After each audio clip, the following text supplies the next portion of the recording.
On the back, and then you just put it in.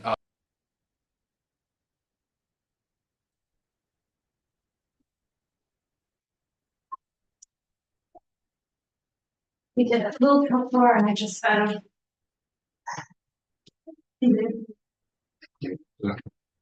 Keep you in there, like my love. Oh, you can do it, Daddy. I do it every weekend morning.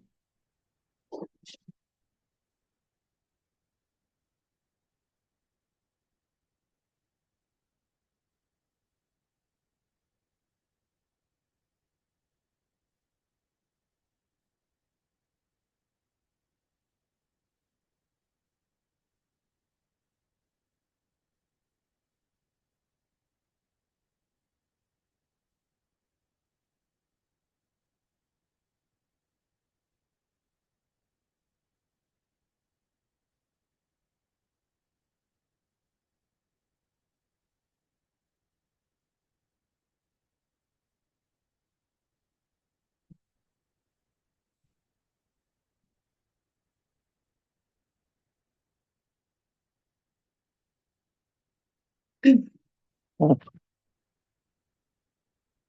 right. Melanie says, spring is not in North Carolina. We go straight to summer. And Molly says, agreed. Is very true. Very, very true. Or we bounce back to winter for an evening. Okay. So while other people join us, I want to make sure we get started on time because we have a good chunk of information, good stuff to share with you, and I want to make sure we get through it all. If you have questions, feel free to write your questions in the chat or just unmute yourself and speak up so we can all hear you. If you have questions that are just for myself or another administrator, feel free to message us during the meeting so we can respond to you. All right, welcome to our April staff meeting.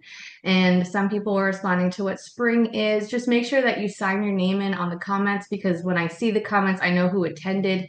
I can't see the participants when I go to my saved meetings. So you signing in on the comment section gets you entered into the raffle, unless I happen to remember you attended.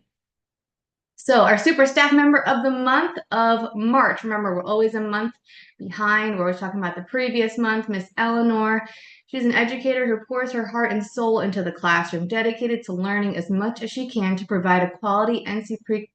Oh, hold on, we didn't edit that one. All right, I have to fix up Miss Eleanor's from what I wrote in the other one. And then Miss Megan Hernandez has learned a great deal throughout her time with Needs for Equality, takes constructive feedback to heart, and shows improvement and growth after receiving instruction from mentor teachers, caring, considerate towards all students, not afraid to dive in and engage with students of all ages. I have written a little something different, so your certificates will say something a little different. This was part of the slideshow we were all working on. So congratulations to those two. You're going to have your certificates, the ones that I have, the context that I wrote, and then your $100 will be brought to you. We would like to welcome the Sneeds Ferry Holly Ridge family, Jasmine, who is a flex teacher now. She's learning the ropes, so please make sure that you welcome Miss Jasmine and you help train Miss Jasmine, show her what's expected, model appropriate behaviors so that Jasmine can become a quality educator as well. And we want to welcome back Miss Nevaeh as a flex teacher and Miss Maya as a flex teacher. Welcome back. Right now they're working part-time, and in the summer they'll join us as full-time. Our April newsletter, Miss Amy put together, you've probably already seen it. It's old news by now, and we have upcoming events, preschool graduation information, all that good jazz. Preschool graduation's it's less than a month and a half away. So we have a lot to do, a lot to get ready for. And if you have graduates, you're going to be working on your kindergarten readiness assessment. Oh, and big reminder, when signing parents in and out, I know we started this last month and it's been very successful. We want to make sure that the parents know they have to sign out electronically, or they have to sign in electronically. We want to make sure that they are aware of that. They've been doing very well. If you are able to sign a child out, it'll note that the teacher signed them out. And if a parent goes through and they sign out, they'll be doing it from their phone or that little tablet up in the lobby. So just making sure that the children are actually signed in and out every day. If you go to start typing things in their daily messages, or you're showing an activity and you realize a child wasn't signed in, please make sure you sign those children in and try to estimate about the time that they did sign in if you can edit the times. I have administrator rights, so I can edit times. I'm not sure if teachers are able to. So my favorite time of the year, well, one of my most favorite times of the year is coming up. It's Teacher Appreciation Week, May 4th through 8th. Thank you to our administrators who have been helping me figure out what we're going to be doing for you lovely folks. We have the things for the parents are listed here on the slide. And then you might have seen your favorite things list in your mailbox. Please make sure those are turned in as soon as possible, because we want to make sure that they're in the binder. We put like this jumbo binder in the front lobby so parents can take a picture of your favorite things list. But I'll also scan, well, I won't, someone will be very kind enough to scan it, and then we will send out a link to those scanned sheets. If you don't, for some reason, want to fill out a favorite things form, that's fine. But we really ask that everyone fill one out, whatever your position may be, and we'll note what rooms you frequent if you're a flex teacher, so they know who to buy things for, who to treat. And it's a wonderful week where they show appreciation, and we try to make sure that parents participate and we participate, because we want to show how much we appreciate you, not just, that one week. We try to appreciate throughout the year, but this is my favorite week. So on the screen, you're going to see everything that the parents are asked to do for you guys. That's why the favorite things form is so important. So just make sure your name is big and bold. The items you write are teacher friendly. So don't write any alcoholic beverages. That's for another time. And then we'll share it with all the families. Our staff survey, I want to make sure that you guys share with us how you feel, what your needs are, and you can do it anonymously through this survey. We don't know who filled it out unless you fill out the portion that says name. Then we will know it's you. If you want us to address something with you specifically, then please write your name so we know who to go to. If it's something for our knowledge, for our understanding, for our improvement in administration as owners of the businesses, please write and be brutally honest. If you're not honest, we don't know what's going on, right? So don't sugarcoat things. This is your chance to get it all out there. Share your concerns, share the things you love. Hopefully you love some things. And then we can better ourselves that way, because we always want to make sure that we're taking care of you guys, because you take care of all our families and students. Without you, there'd be no business, there'd be no school.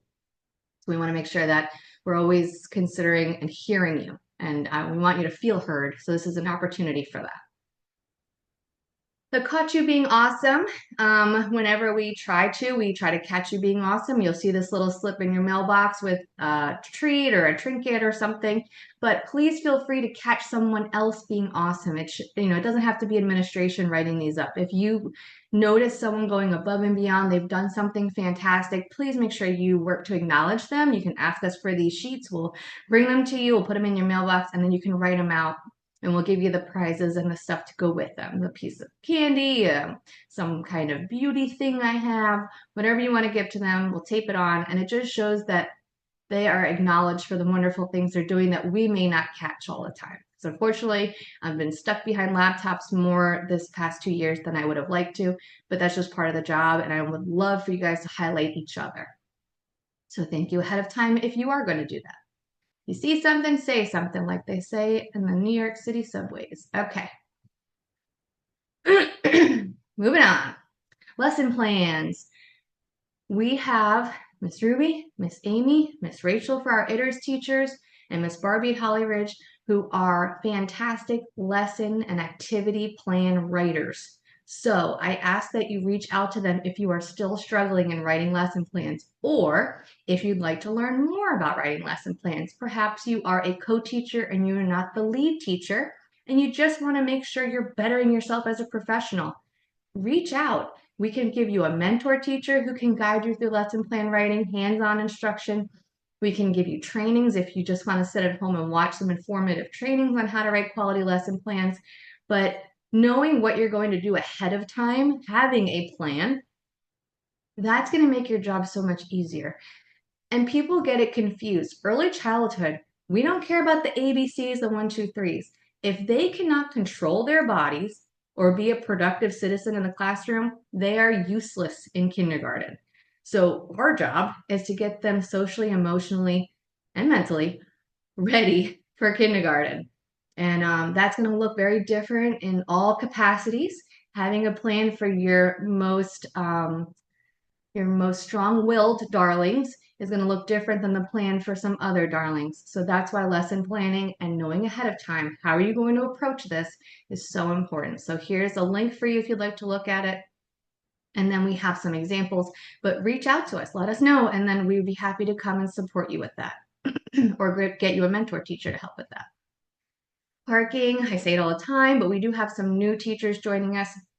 Make sure you don't park in that front row closest to the building. That is for parent drop off and pickup. Now, if you are a parent yourself, please park there, bring your children to their classroom, then go back to your vehicle and drive to a different parking spot. So it's freed up again for those parents who are using the spot after you.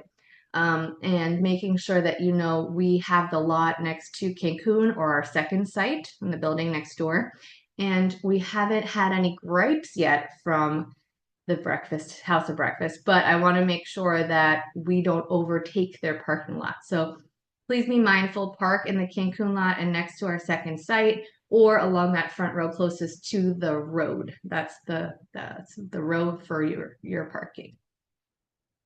Reminders, make sure your menus are posted by Monday morning. So Friday evening, Friday afternoon, just look over your boards. Make sure your menu's up there, your lesson plan. It's got a little signature from an administrator showing that it was approved, and everything's set to go for the Monday, because you don't know. Unfortunately, people get sick over the weekend. You know, you relax for a minute, and that's when your body says, hey, I'm going to get sick right now.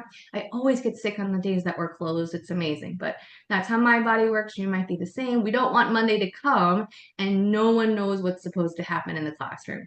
So you don't have to go as extreme as what I had to do with emergency sub plans, where you had like a sub bucket. If you'd like to, you're welcome to, but just having it posted Monday morning, that way we don't have to bother you if you are ill or if you had other things going on, and it's ready to go. Supply list, please make sure they're to Brittany by Wednesday. Now, if you want special things ordered, like a lot of you are doing caterpillars, those take weeks to come. So if you know that you're going to do it next month, let me know ahead of time, or tell me the days you should order on this day, Shannon. I'll put it in my calendar because I can't remember all this stuff without my phone, and then it'll be ready for you. But if you aren't giving the supply list until a few days before you're going to implement the lessons, cannot guarantee the items will be there.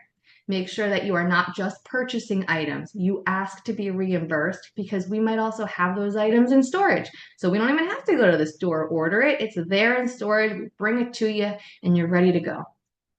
Also, another thing, make sure your purses and phones are locked away. Lock them up. Some people have been good and they put them in their cubby. I know some people keep them in their car and then lock their car and keep their keys in their cubby. Whatever works for you. But if you are seen on your phone and you're supposed to be supervising children, we got big issues, because we talk about it all the time. And we want to make sure that first and foremost, you are supervising and you're keeping those children safe. And more so, you're engaging with the children. If you're on your phone, you can't engage with kids. So purses, we put all kinds of stuff in our purses and our backpacks. Please make sure they are locked away in those closets. And if we come around and we open that closet and it's unlocked, oh man, not happy. Make sure they're locked. All right. Closers checklist. You see this all the time. Please make sure you are initialing the ones in the classroom so we know who did that wonderful job of closing that classroom or what's left. Because if you initial some and you got called away to do something else, we know what is remaining in the closing list. If nothing's marked off, we have no idea. And we're just going aimlessly through the list. So complete it for each classroom, double check the trash cans because sometimes parents will change their kids' diapers or change their pull-ups before they walk out. And then the diapers or the pull-ups go in the trash can that has no bag. So then we got stinky butt stuff in a trash can, sometimes over the weekend. And then come Monday, it's not pretty. So please make sure you just scan the room, check those trash cans one more time, and then turn the lights off if you're absolutely the last person to be in the room. That way we know it's done. Done, done, done. All right, it is the end of the year soon, and that means we have end of the year assessments. So if you've been with us for over 5 months, you know about the ASQs.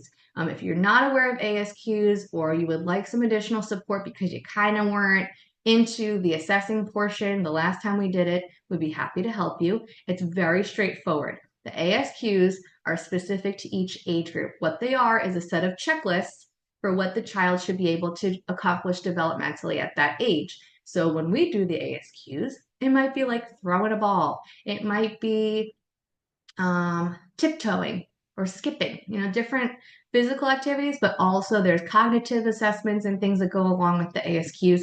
And it's a great guide. It's a great help. It goes in the child's portfolio. We share it with the parents during our conferences, and they get to use that to help guide their support for the child at home because sometimes they've never thrown a ball with their child. We don't know what happens at home, but we can at least give them a starting point and the assessment filled out from you guys working hard on them.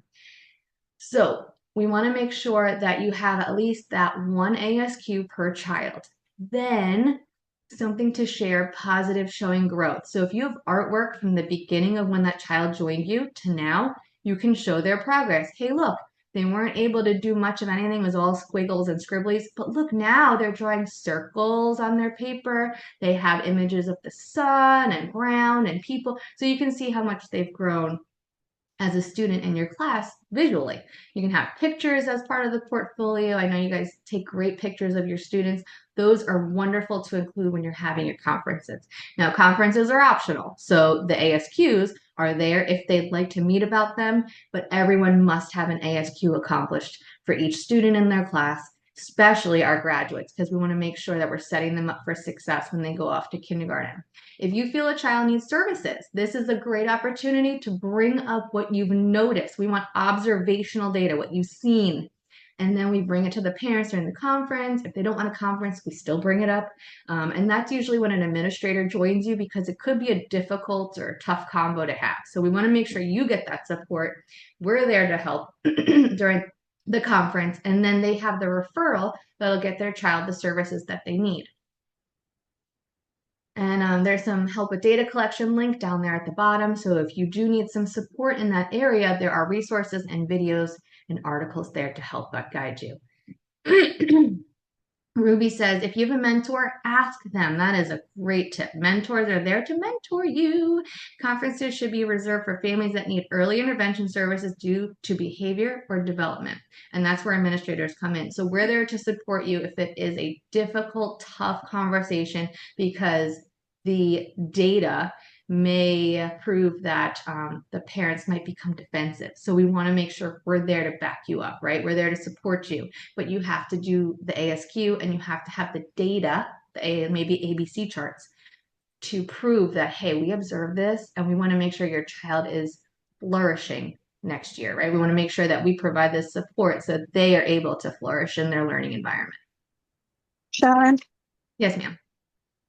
we have a few children that will be moving up this week and then going forward over the next few weeks. So the question is, should the teachers that are in the rooms with those children now do the assessments before they move up? Yes, please do.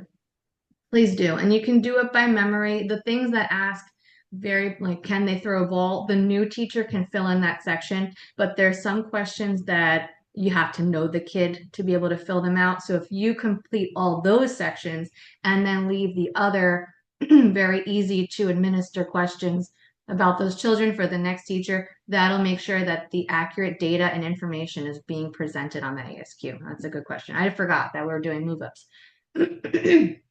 So if you need help with that, please ask us. We can like give you the paper and the form, and then we'll transfer it over with the child to the new teacher. So you can get the ASQs with this link. We get them free from easterseals.com. You just put the child's birth date in and it spits out the ASQ that's appropriate for them. It's very straightforward. It gives you a PDF, or you can enter the information and the answers digitally. I recommend you do the PDF, print it, then complete it, because it doesn't save it for you and it's kind of a hassle. So just print the PDF and then complete it. And there it is in physical form for the parents. Does NC Pre-K do ASQs as well? NC Pre-K does not do ASQs because you have TS Gold. So TS Gold in itself is insane, and that should be the only route of assessment that you guys have to work on, because you need data, you need to have portfolio information, and you need to fill it all out by the end of the school year anyway. So you don't have to worry about that. Great question. All right, so these are all the things you need. Just talked about it. If you have questions, please ask us, and we'd be happy to help. These are the things that I asked. Please, 3 pieces of evidence, ASQ, a photo, and then maybe a piece of artwork from the beginning and a piece of artwork from the end. That's it. 3 pieces of evidence, and that's going to give your parents a ton of information when you're speaking with them. But obviously, you can choose other methods of showing evidence of growth. Conferences are going to start May 25th. So I'm giving you a little more than a month to finish the ASQs. That week of May 25th, that's when, if they want a conference, that's when we'll schedule them to meet with us. And we usually do phone conferences, by the way. Okay, unless it's an administrator involved one. Okay, incident reports. I've noticed that some people are missing some components of them, so I wanted to make sure I reiterated it, and that you take a picture every time you get an incident report complete. Take a picture so the family is informed, they know it's waiting for them to be signed, and if they accidentally take it home, it's not gone forever. So all those components, fill them out, make sure you take a picture after it's completed, and then you can tell them where it'll be. It'll be in their cubby. It'll be, snipped, closed up. Remember to fold them for privacy reasons on the side of the door. I've seen people do that with the magnetic clips, and then they drop them off in the office after they're signed. Making sure that you have the child's full name. Now, we're about to have some move-ups. So when you get the move-up kids and you have your new meal program list with the first and last names, we're going to cut out the outside of it. Stephanie's very good about doing this for you guys, and put in your mailbox. Then you're going to tape it behind the whiteboard. So whoever has your whiteboard knows the kid's first and last name and their date of birth, so they know their age.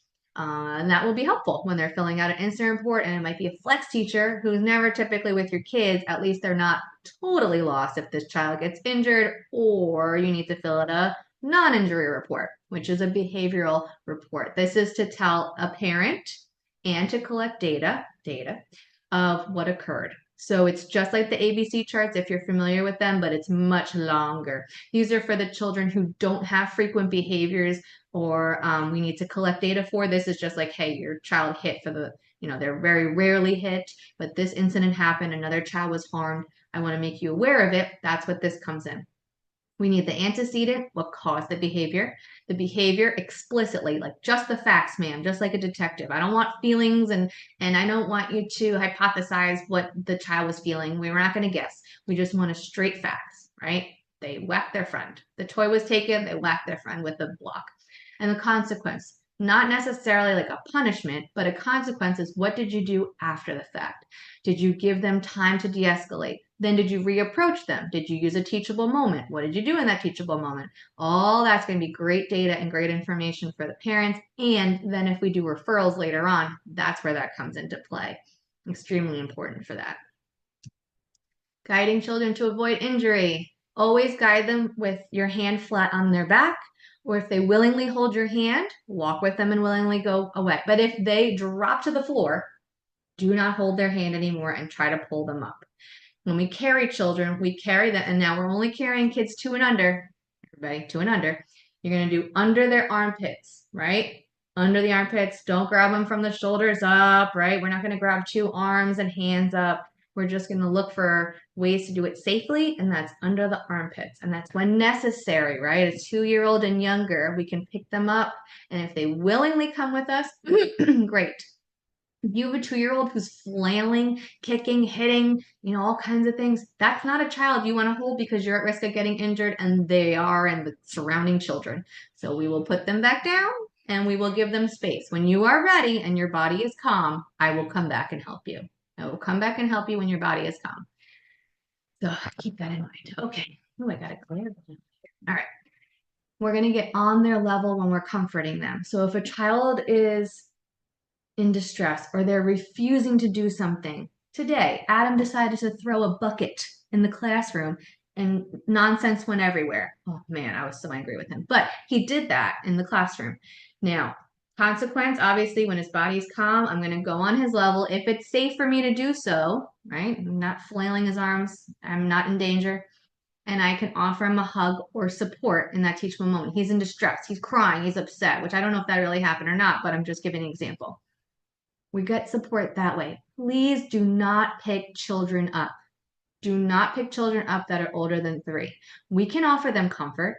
We can support them, but we are going to get on their level and we are going to either offer them a hug, pat them on the back, hold their hands, whatever, or just guide them over to cozy or somewhere else in the classroom until their body's regulated. They may need us to co-breathe with them. And I learned a really cool trick. So if anyone takes anxiety meds, this might work for you because it worked for me last night. I've been anxious about this meeting I got coming up. So you take one really deep breath in, and then a short breath in after, and then you slowly exhale from your mouth. So you do one big one. And it's supposed to be like if you took meds to calm your body. So I don't know, give it a try next time you feel anxious. All right, moving on. Guide students from one place to another with a flat hand behind their back, like I said. Be careful with shoulders and arm positions, like that. Take a deep breath, like I just said.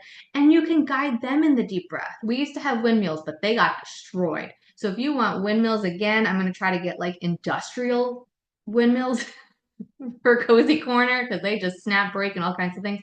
But it's a good way to train them to breathe in and then make it breathe out, and they're going to make the windmill spin, and that's a great way to calm them down. There's so many things for our cozy corners that we can use. If you need more items, materials, supplies, you need the books, just let us know, because right now I'm thinking that you are well stocked until you tell us otherwise, unless I see it.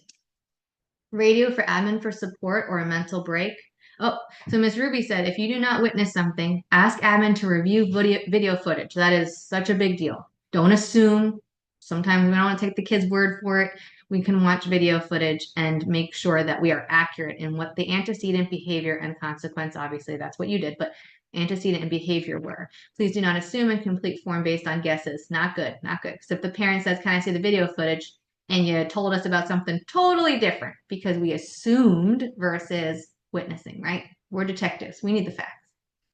Even when you are encouraging them to walk, do not support them by their hands alone. You can cause an injury. Very true. So if you feel resistance, don't continue. Please don't continue holding their hand if you feel they resist, because nurses' elbows are a real thing, and we don't want to be the ones who put a child at risk for injury. Always radio for admin. You need our support, and we're able to come. We're not in another situation. We're going to come running. We're going to come support you, and we'll do what you need us to do in the classroom. But I do recommend, unless you need a break, you work with that child. You have to build that relationship with that child. And if we step in, we're taking that opportunity away from you. Now, I know some people need to go take a break and a breather. That I totally warrant it. I understand those moments. But try to build that relationship with them while we're there taking the other kids to do something else. Tips and tricks for classroom management. Never turn your back to your kids, because that's when chaos begins. Every teacher should be working with students. We don't stand and circulate the classroom. We're like in it. Get your hands dirty. Play. Ask open-ended questions. Be silly. That's how keeping kids engaged is going to reduce those incidents in the classroom. Flex teachers. You go in to do something, you're going in it. You're going to read books. You're going to sing songs. You're going to go to a center or ask, hey, how can I help? And then they tell you. They can't wait to have you in there. So they're going to give you everything that you can do to help support them. Someone said, I've learned sometimes it's just your tone that can calm the child down. Oh, yeah. A calming tone, that even tone. Some of you have a very good, nurturing, calm tone. Use it because that's really what some children just need. Jaden. Thank you, Jaden. Be the child's shadow who needs that extra eye on them. If you have a predictable circumstance, little Mikey, when he lines up for the bathroom, is always very wiggly and loses control of his body and harms friends unintentionally, right?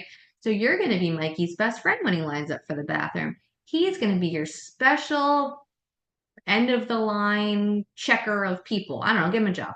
But that way he has a purpose while he's waiting for the restroom, or you are next to him while others are using the restroom, right? If you're with toddlers and you have a biter, you are that biter's best friend. We are going to be there in the moment to prevent any biting circumstances that we can. I understand sometimes you're just doing other things. You got to put cuts out. You got to change diapers. You got to get meals out. But in the moments that you can be with that child and do teachable moments, I see you wanted that toy. Our teeth are for eating food, but we can say please, or we can do our sign language, please, some way to get them to the next step of communicating versus reacting. We don't want that reaction because usually it's something that will harm others.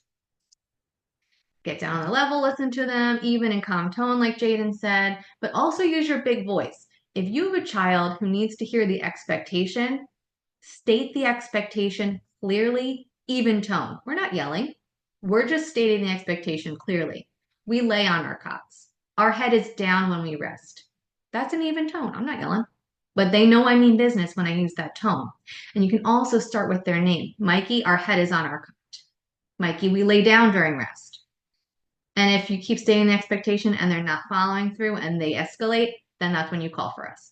Because obviously that needs a change of environment. They need to be taken out of the room, take a walk, or we need to come in so we can redirect.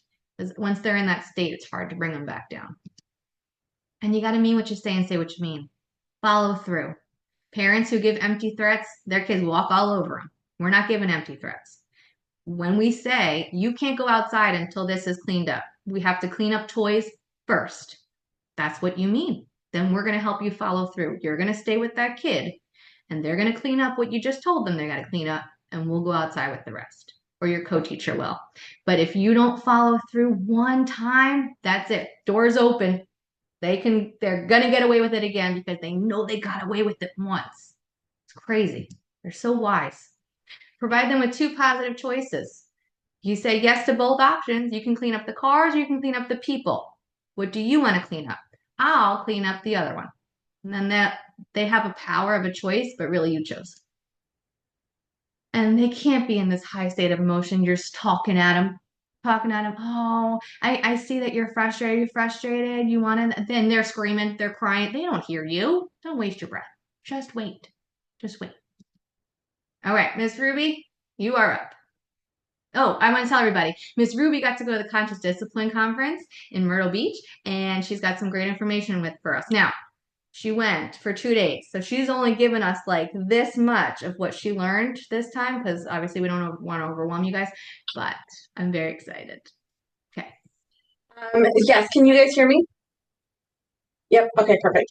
So yes, it was a very focused conference period, specifically geared towards more escalated behavior. So I was trying to make sure that we were presented with options and tool sets that would make sure that, one, we understood where the child's general mindset was and where we needed to be.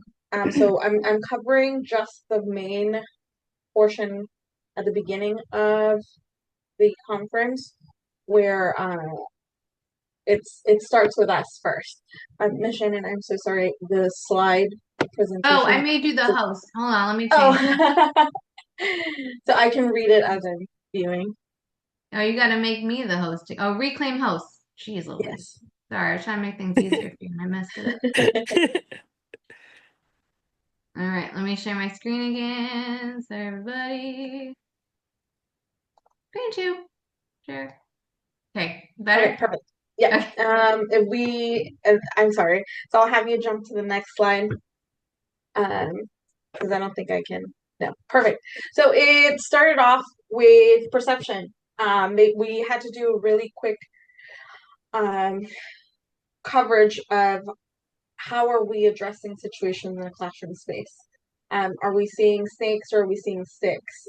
And what really stuck with me when they were using this analogy is, when we see a child having a difficult moment in the classroom space, are we already expecting us addressing it to fail? And if we're addressing the situation with failure in mind, we are going to fail. Because our intent isn't as strong when addressing the child in that moment, or our own personal mindset or calm isn't there as well. It's just like, how far did we let it get where at this point we're dysregulated and I'm frustrated with the child. I'm done. I've tried everything. I talk to them and I talk to them and I talk to them and I give them expectations and they're not listening. That will never set you up for success. So we want to make sure that if we have those moments in time, how are we seeing the situation and how are we addressing the situation? So some of the things that they broke down for us is the morality aspect. Oh, that child is bad, and that's why they do the things they do. That's why they hit. That's why they take things. That's why they spit on you. It's just because that child doesn't know good from evil. So that aspect is going to really damage the relationship that you're building with your student, because you're putting them into two categories. They're either good because they listen to you and they keep their hands to themselves, or they're bad, versus trying to find the root of the problem.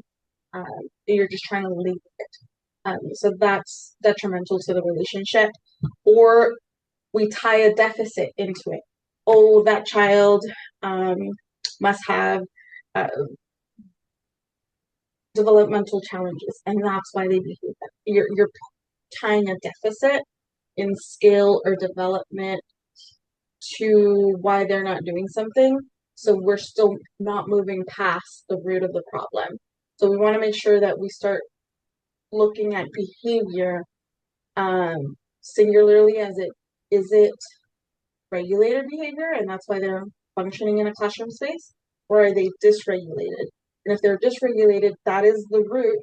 So we're going to have to go there and fix that behavior in order for them to thrive in the classroom space, versus trying to label a child's behavior. That labeling it isn't going to help us in the moment. So we need to make sure that our perception shifts to finding a solution that works.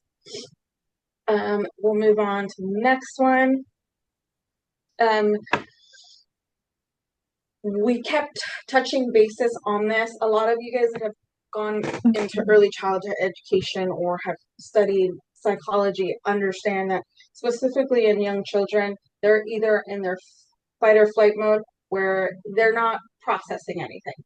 Once a child is throwing blocks at you, is yelling, is crying, or is in a distressed state,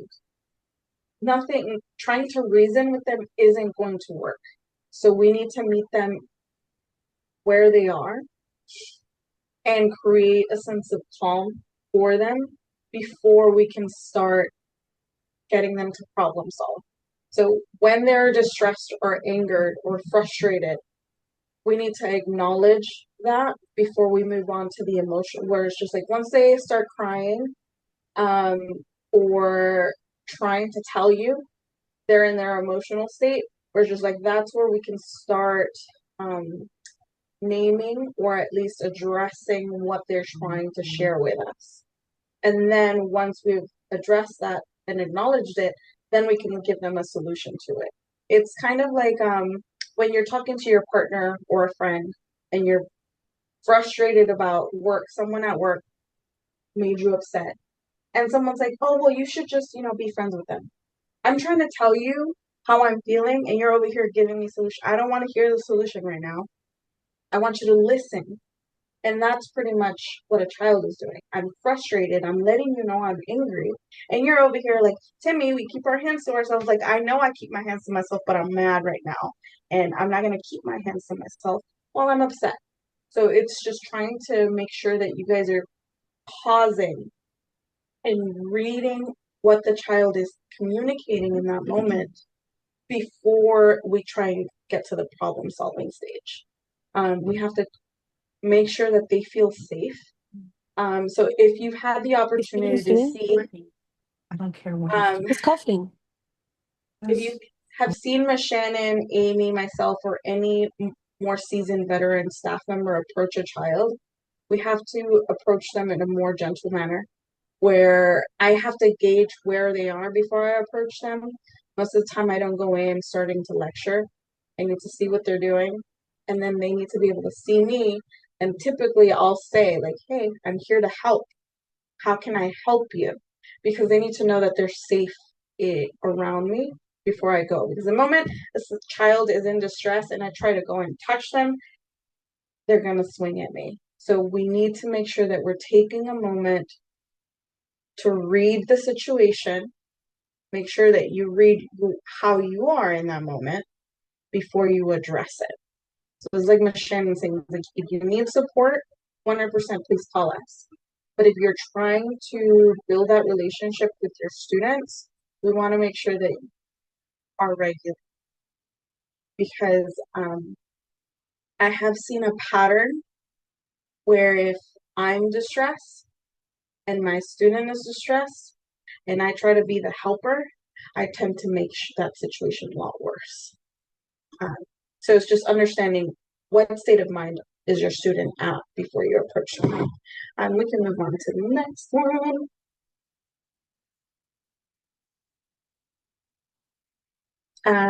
It takes two to regulate. So a lot of us always use that like, oh, you need to regulate, you need to regulate. It takes two. So in order for a child, most of the children between ages of 0 to 5 don't have that ability. Like they're not just gonna be like, all right, magic. Like they know how to control their emotions. We have to teach them that. So it always takes two for that skill to develop. So it'll be the adult and ourselves, because we have an inner voice or inner speech. I can talk myself down from a situation. Children have not, specifically early childhood, children in early childhood have not developed that yet. So they can't sit there and it's like, oh, Timmy, I shouldn't have thrown that block at my friend. We have to be that Jiminy Cricket with them, which means that we need to be able to show them what calm looks even when something negative happens. So if your goal is for your student to be self-regulating after a moment of challenge or difficulty, you need to have invested time with your student to teach them how that looks.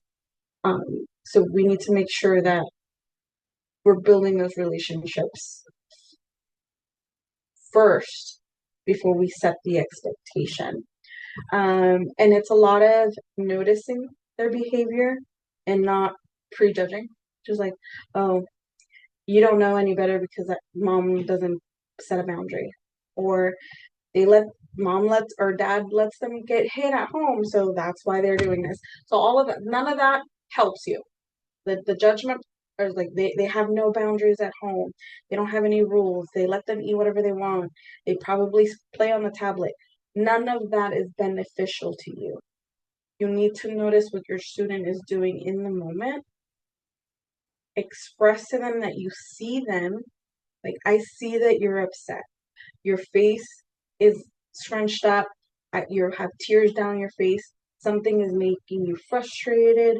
Even if you're naming the wrong thing, most of the time if you are working with verbal kids, they'll tell you, no, I'm angry. I was like, okay, you're yelling. It seems like you're upset. So it's making sure that they feel seen without like, oh, I didn't get no sleep. That's why you're acting this way. So once we're able to notice their state, is creating that calm by helping them breathe. Just like Ms. Shannon was saying, it's 100% taking that moment to pause and breathe with them so that they get to that point where they can actually tell you what's wrong or what the issue is. Timmy took my block, or don't want to go inside, or I don't want to sit on the toilet. Whatever the thing is that makes it, I wanted the blue cup instead of the yellow cup. I wanted to sit in the yellow one chair instead of the blue chair. I've heard all of these little things that to adults is like, why are you throwing a fit over not sitting in a yellow chair? Again, it's the judgment in us. The yellow chair is special. We just need to make sure, oh, I see you really like the yellow chair. Why can't let's ask our friend. This is how we can fix that problem.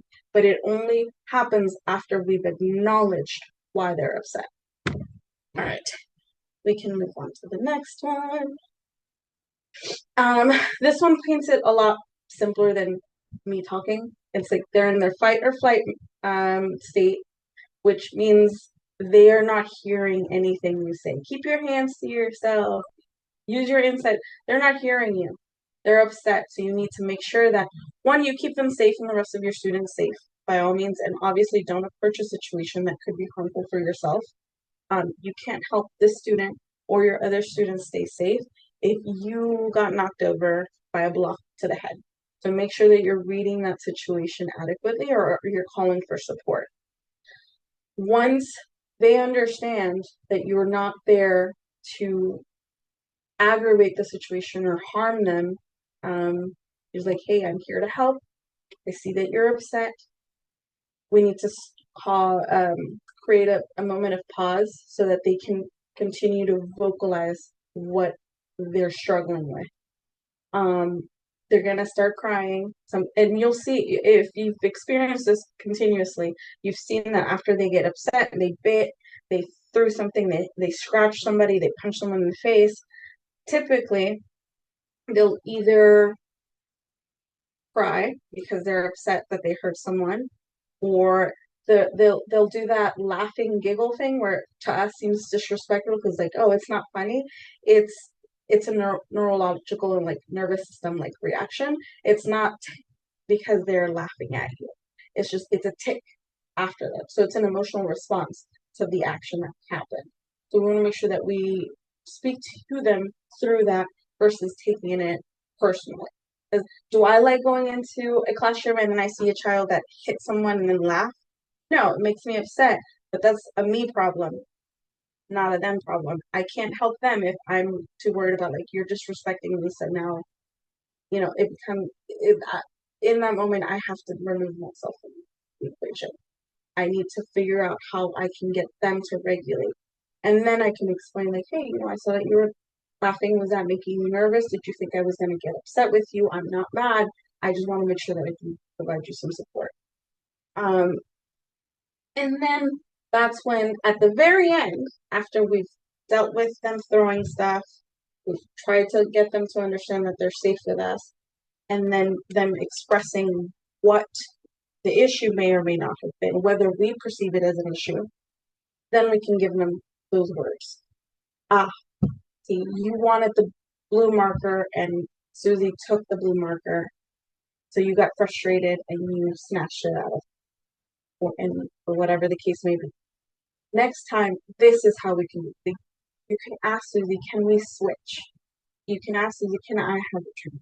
That's when you start providing them with the solution so that next time when they're faced with this problem, they can at least try to recall what problem solving skills you provided. And they're not going to do it the first time.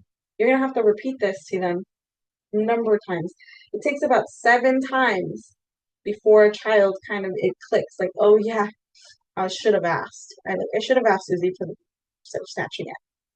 But you have to be repetitive. Very often times, we'll give a strategy or a solution, and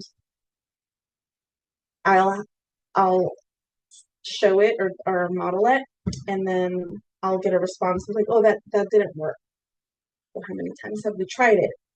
We expect our students to get it after the first try, but oftentimes, as us as adults are given information, we'll do it once, and then we won't do it again, and then we have a reaction based off of that, and then we're confused. Well, it's the same thing with children. We're asking them to do something, they don't do it, and we're like, well, what did you expect?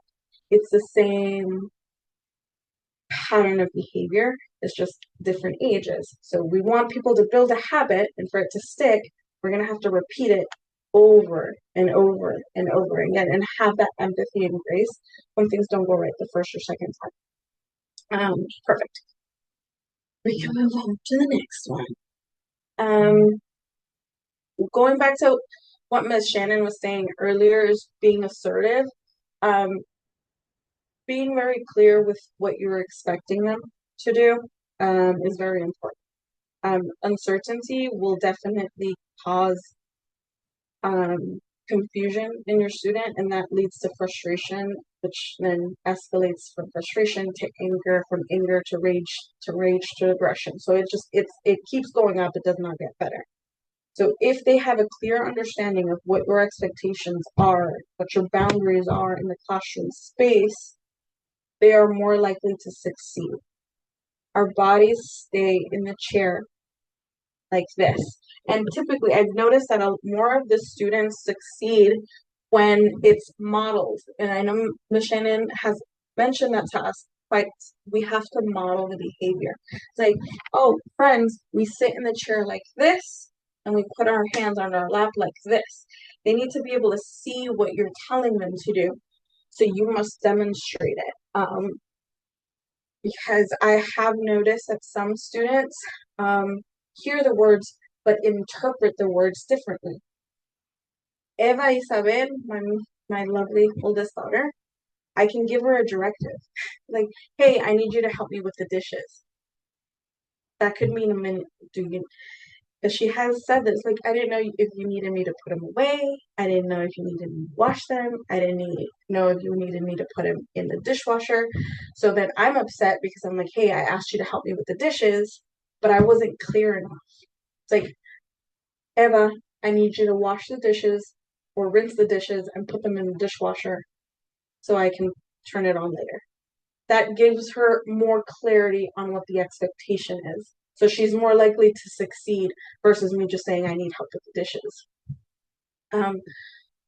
You have to paint a clear picture and be direct, and not phrase things as an option or a question. Friends, are we getting ready to go outside? That was a question. Like, oh, friends, do you want to go to the bathroom? That's another question. So it's like you need to make sure it's like, please line up. We're going back inside. It's time for us to go back inside. And then that's very clear. I need you to line up and the reason as to why. But if it's like, oh, friends, can you please line up, okay? Again, you phrase it with the question at the end. It becomes an option. It's like, no, I'm not. Well, you said okay, and I'm not okay with it, so I'm not going to do it. It's not perfect. Again, these are not like, it's not magic. Like, oh, all of a sudden I'm going to, but it gives more structure.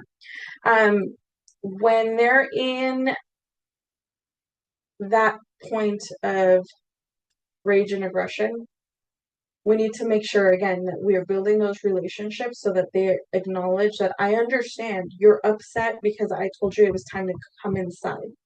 Like, that is acknowledging the loss of control, because they're trying to demand that they be let to stay outside. You have to acknowledge that the loss of control that they're feeling, so that you can connect with them and hopefully repair the pattern of behavior that they developed every time they lose control over a situation. Oh, I can't stay outside, so I'm going to climb the play structure. I'm going to jump on the tables and run back and forth. I'm going to grab my shoes and I'm going to throw them at Ms. Ruby. We need to make sure that they understand, like, I need your help transitioning inside, and you be my door holder. Give them an act of service and purpose so that while they're having to do something that they are not a fan of, they're still perceiving the situation as something unique and special for them to help you with. And then impulse control and empathy. There has to be a lot of grace in these situations, because a child that has developed aggressive tendencies has experienced trauma most of the time. It could be not, physical trauma that has been done to them or around them. Trauma, it almost seems like a buzzword when we say these things, but it's legitimate. It's like if a child is experiencing abandonment because they're in the foster care system, a child that's experiencing abandonment because their parent is deployed. First responders have very long hours, very rarely see their children. It could have been a loss of a pet. There's so many things that they're having to work around. And then on top of that, we're like, hey, you need to be potty trained, you need to know your ABCs, and you need to know how to behave. We can't do that if we're not building relationships and getting to understand what these nuanced things causing the dysregulation are. We need to make sure that we're getting to the bottom of what is triggering their responses in these situations. Is it because they have food insecurities? Is it because they don't have a strong enough structure at home? All of these things are reasons that we're not excusing their behavior for, but it gives us an understanding, and you address the situation with empathy versus judgment, you're more likely to build a positive relationship with the student that will get them out of these negative responses in the moment. Not always, but it'll lessen the stressors in their life when they feel safe around you. The rage prevention and intervention, I am going to cover these more in person, specifically with the staff that I went around yesterday with their students. I want to make sure that I am going, or we are, because it just won't be me, but when we go in to pull your urgent cases, or even the children that have defiance, that have displayed defiance to authority, and we're working one-on-one with them. It's not just going to be admin and the child. It has to be one of the staff in the classroom space. We'll be covering all 9 steps to help establish that in your classroom space so that you guys can build that relationship. And the support that comes from us is more that lift versus us holding the structure together as admin. The loss program is pretty much acknowledging in your classroom or as a center as a whole, what are some of the things that children are feeling out of loss for? Did their grandparent pass away? Is their parent deployed? Did they lost their pet? They're frustrated because they didn't go for ice cream over the weekend. Although for us, it's like, all right, kid, whatever. It's a loss, so we need to acknowledge it so that they feel like, hey, hear me. There's no judgment there. Us seeing things differently, like how are we going to approach this so that Timmy can succeed in keeping his hands to himself? That comes from us, not from the child themselves. And the safe person. Is the safe person going to be Ms. Rachel in room 2? Or is it going to be Ms. Nicole for this? You can separate it based off personalities. You guys know your students best, so you know which children you are able to connect with. We want everybody to build a relationship with their students, but the realistic thing is that some of you guys will be able to build a closer relationship with some of your students, and the other person will be, it's kind of like you guys have your admin. A few of you have the specific admin that you guys like to go to discuss either your professional growth, things that are affecting you at home, things that are affecting you in the classroom. And we can't take that, like you as a teacher can't take that personally if Susie wants to go to Miss Heather and not Miss Molly, and I can't take it personally if teacher A wants to come and talk to Miss Amy, or teacher B wants to go to Miss Shannon. Like, it's not about that. We need to create a safe person for your students in the classroom. So when they're having those moments, they are the ones that respond to them, so we can get them out of those situations faster. We need to teach them how they're feeling in their body. That one's a lot, that's further into building a relationship. That you're feeling angry. When I've done orientation with you guys, I'm very honest. It's like, I know when I'm the person to respond to a situation. If my hands are sweaty and I feel hot, I'm not the person, because that's my body telling me that I'm feeling agitated and frustrated, and a lot of that's going to be shown through my body, and I don't want to put a child in a dangerous situation or myself in a predicament because I didn't listen to what my body was telling me. We need to start teaching our students how to read their bodies. Like, hey, you were sad because someone took your teddy bear. Where in your body did you feel that? And that way they can start recognizing those physical markers of when their emotions are starting to trigger them. A composure pass, that one we'll have to redirect or rethink for our center, because a lot of this was also structured for elementary schools where they get to go out into the hallway or around the school by themselves. We can't do that in early childhood, so we have to rethink that. But if there's a student in room 6 that needs to go for a walk, and it is within our means to take that child out for a walk, they should be able to do that. If going out for a 5-minute walk or a 3-minute walk down the hall is going to help your classroom run smoother and them to regulate, then we need to start creating space for that. I understand that it can be hard in early childhood, but if we want our students to succeed, we need to make space for that. Move and play.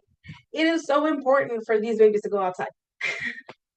We need to take advantage of the wonderful weather outside, but you need to engage with them. Touching back again to what Ms. Shannon had mentioned earlier, we need to be full body in there with them. If you're sitting down with your students, you're not engaging with your students. And then I get a lot of like, oh, Timmy hit. I'm like, well, Timmy hit, but you were also sitting. So we need to be very honest in matching what our students are doing with what we were doing. If I am not engaged with my students genuinely, I'm going to have a lot more behaviors on my hands. And we need to make sure that we're balancing that out. So when it's move and play time, that means we are moving with them. We're chasing them around. We're playing tag. We're hopping around like bunnies with them. Going down the slide. I'm short, so I can go down the slide. I know some of our more tall teachers might not enjoy that as much, but you have to engage with them and encourage them to use their full body. A lot of the anger, rage, and aggression that comes from a child's body, it could be dispelled with physical movement. It's like 20% of, if they use their body 20% of the day, they're less likely to respond in physical aggression because they're tired. Even if I'm angry, I'm not going to go over there and hit somebody. If I'm like, look, you're annoying me, I'm upset with you, but I'm too tired to get up from this chair. Engage with them, make sure that they're using full body movement, so a lot of that energy is dispelled through positive play, and that must include you. Be of service. That means create space. A lot of you guys do really good in this aspect. You've created like your classroom helpers, like, door holder, the person that passes out the plates. Depending on your guys' age, I see different jobs, which is absolutely amazing. We want to show our students how to be empathetic in the classroom, how to want Roger says this all the time, be of service. But in the sense where if you create a community within your classroom space of kindness, it's less likely that a student will want to hurt someone else. But it starts with like, hey, Susie is sad. Can you go sit with Susie and read her story until she feels better? Oh, you know how to color really good with the dotted markers, and your friend who just joined us has never used dotted markers. Can you help them? That partnership and that sense of community in your classroom will strengthen those relationships, not just with you and your student, but within your students themselves. That will encourage them to be kinder and gentler with each other. Connection activities, it's the same thing. I'll make sure that I hit most classrooms, but I'm going to use room 6 as an example. I pulled one of the teachers in with 2 students and myself, and we just played a very simple directive game where we gave our body movements numbers, and then the children got to call out the number, and then anytime that they would call out the number, we would do a certain movement. And it forced us to be in close proximity. We had to listen to each other. We had to look at each other. And it was a fun, safe activity. So it was creating connections. And the one thing that I really took away from that particular moment yesterday was that the child that we were there to support, and create a relationship with their teacher, when I made them switch to be my partner, instead of looking at me, they kept looking for direction from their teacher, which is what we want. We want them to look to you for direction and instruction and a way for success, not the person that comes in and out for 2-3 months. We're there to support you guys, but your students should feel that support from you. So we need to make sure that relationships through activities inside the classroom space. And then repair rituals is just making sure that we're acknowledging their challenge, whatever it may be, and creating a safety net for them or a safety system so that when they're not with us, they can still be successful long term.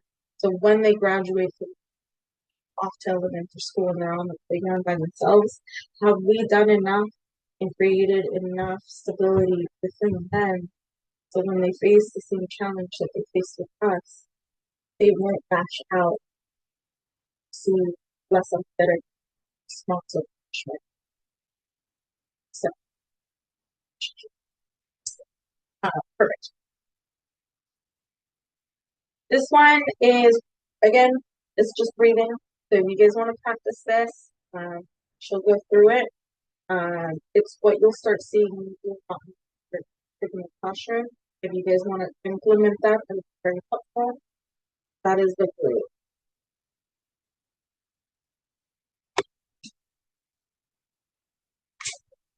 Do you want me to play it or leave it on the Oh yes, PowerPoint? yes. It shouldn't be that long. I think it's like 2 minutes.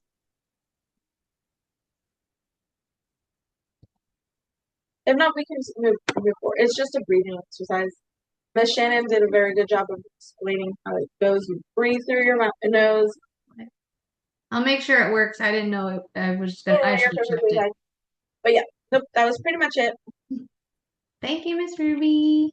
So like Miss Ruby said, she and some of us will be going into the classroom from her list, and then we'll be guiding you guys so that you can build those relationships and help those children. So that was a synopsis of what Miss Ruby got in her conference, and then she'll be sharing more with you later on.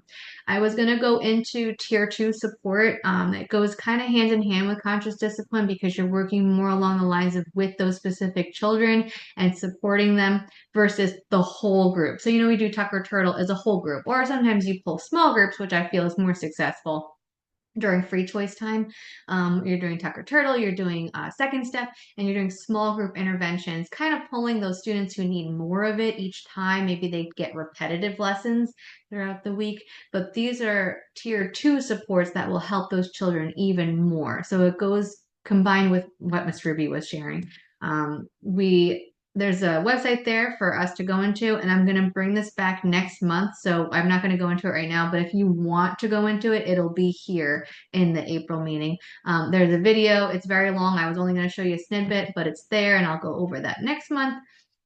The deep breathing, like I reiterated earlier, tier 1 is taught to everybody. Tier 2 is individualized. So I want you to keep in mind what you're doing in second step box, what you're doing in conscious discipline, what you're doing from the pyramid model, which is Tucker Turtle, and you're teaching it to everybody.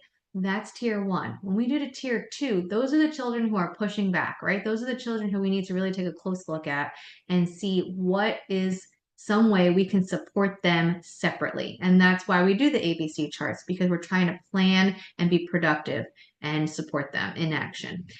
So there's some different things that I snipped that you can look into. There's banking time, kind of similar to what Ms. Ruby was talking about, is your banking time to spend with those children so that you can build those relationships with them. So here's strategies, here's data collection sheet or planning sheet that you can use. Stay, play, talk in childcare. This is for a child who has trouble building relationships with others.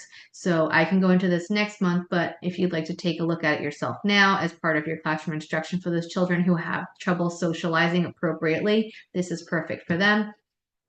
And then progress monitoring, how are you going to keep your data so that you can analyze, oh, what worked, what didn't, and what are our next steps? So again, I'll go into this next time, but if you want some more support for Tucker Turtle and things like that, they're in this slideshow and you can print or we can print for you and do the social stories from there. I want to talk about non-nappers. If you have non-nappers and you don't have nap kits, they're these like little pencil bags that Brittany and Katie made a ton of them. So they went to many classrooms, but now I can't find many of them. So if you have an abundance, like more than 5, you shouldn't have 5 non-nappers who need this type of activity. If you have more than 5 non-nappers who need activity kits, we got a bigger issue going on. So I want to make sure that you have 5 just in case, and you're not hoarding 15 because everybody gets one. So I want, if you got too many, please tell me. I will come help you and tell you how we can get over the hump of 15 non-nappers, because you don't want that to be the case. They're just going to expect these toys every nap time, and it's not a way that anyone wins. So I want to make sure you have that. Also, visual timers. Some classrooms have these noisy visual timers. I don't know where they came from. You don't want those. Everybody wakes up with the noisy visual timer. You just want the visual timer that doesn't tick, like you can turn off the ticking, and when it ends, that's when that little noise comes out. But the children who need the visual timer, they need to see that countdown go and decrease that color until they're able to get the nap activity. By the time the time goes off, they're usually asleep, unless they're like really stubborn. But most of the time, they pass out and they don't need the nap time activity. But we can work on those strategies too, because I have heard many classrooms during rest time, and I hear the children active. I hear it. I hear the fight. I hear the battle of laying down and resting, just putting heads on cots. And I've been present in many of those rooms, but I haven't had the time to work with you on those strategies. So if you need help with non-nappers and you're not having success, or you have too many non-nappers, please reach out to me. Okay. Here's resources for our early childhood educators. There's my username. There's the password. There's the website. Please use them. There's tons of activities for whole group, small group, and your whole learning environment from ages 2 and up. So if you're struggling with lesson planning or you just want new activities, please use this website. Cox Campus provides you with videos of real class interactions. The Cox Campus videos and webinars are very useful because you see other teachers in real time, in real problem situations, where we can tell you la-di-da, hey, this is going to work, try this is great. But you see it in action with this, and you get to analyze it, you get to critique it, and then you get to say, you know what, I'm going to try this part, but I'm not going to try this part.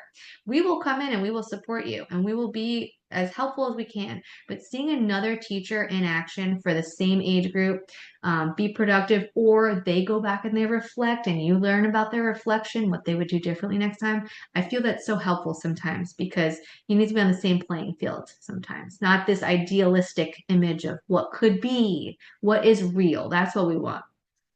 All right, your trainings must get done. Miss Ruby tracks you down, but here they all are if you need them. These are all live links. She has that beautiful PowerPoint for your health and safety training. So I would reach out to her if you still haven't finished your health and safety training, and you can use that PowerPoint to guide you through it. Open door policy, like we always say, please come to us, message us, tell us you want to chit chat. I know I've been overwhelmed lately and I'm sorry I haven't gotten to a few of you, but I will make sure that if I don't speak to you in the building, I'm going to talk to you on the phone after work. So make sure that if you need support, it's a little problem, it's a big problem. Don't let the little problem become a big problem, right? Don't let it amplify because all this built up and now you're like, I'm out, peace. I don't want that. We don't want that. We want your little problem to be addressed or something that is just eating at you. Tell us. And if we can't solve it that will satisfy you, at least we can say we tried. We tried hard. So please make sure you always reach out. And like Miss Ruby said, you may have your person. I'm not offended if you don't reach out to me. I'm not offended if someone else is your person, but just tell one of us. Let us know because then we can work together or by themselves, whoever the administrator is, to help you, help support you. And as Joyce says, if we don't know you have an issue or a problem, we cannot help you. Right? We gotta tell us. That's where that survey comes into play. I'm going to make sure the survey is active. So you can go in and you can start filling it out. I will send it out through Messenger once it is live because I want to make sure that it's not like all disjointed and weird for you. So I'm going to pretend to be one of you, fill it out, and then I will send it out to everybody. Shana, can I add one more thing before you sign off?